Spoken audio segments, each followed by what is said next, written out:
or welcome back to my channel. My name is Sarah and this is DIY with Sarah Renee.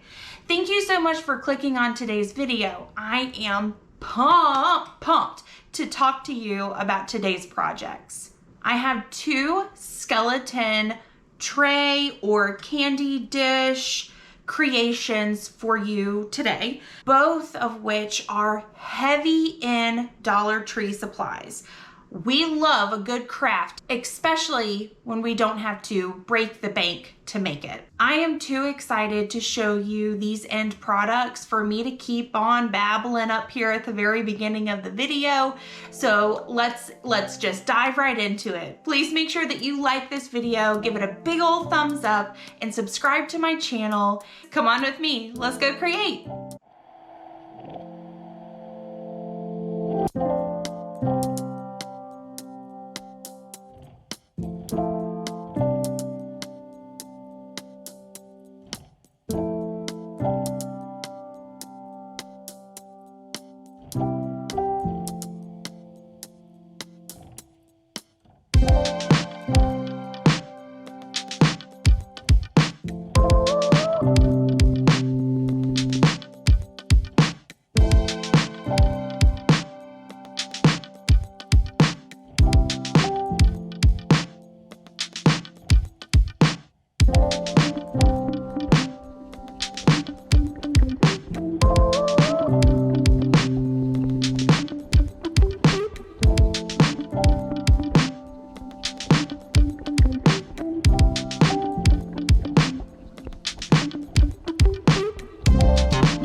So to not let this look like styrofoam when I go to spray paint it, I'm just very lightly going over all of this area with the caulking to give it a really, well, I guess a textured surface, because I don't mind that. Like you can kind of see up in here on his eyes and things like that texture, but I don't want it to look like styrofoam when I go to spray paint it, because that kind of defeats the cool purpose, I think. So I'm just very lightly going over all of the area to smooth out the styrofoam texture, but add in my own. So that's what I'm doing now, going over each little piece and like his eye sockets and his nose. I'm just going over each little area to smooth out the styrofoam texture and add my own in.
Please make sure that you comment below which was your favorite skeleton dish or tray. Which one did you like the most? Which one matches your decor more? Thank you guys again so much for clicking on today's video. Big thumbs up and subscribe to my channel, and we will see you on the next one. Bye.